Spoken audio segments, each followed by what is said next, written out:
Hello भैया, फिर से स्वागत है आप सभी को हमारे यूट्यूब चैनल छोटे राजू ऑफिशियल में। तो भैया आज हम लेकर आए हैं रितेश पांडे जी का न्यू सॉन्ग, ठीक है भैया, जो कि भैया हम आप लोग को FLP project and no voice tag आप लोग को देने वाले हैं।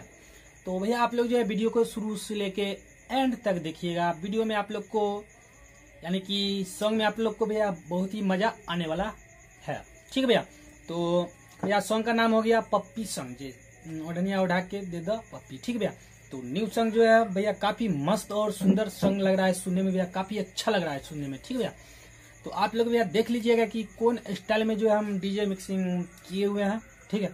आप मान लीजिए कि आप अपने हिसाब से जो है भैया थोड़ा मोड़ा जो है चेंज भी कर सकते हैं, ठीक है भैया।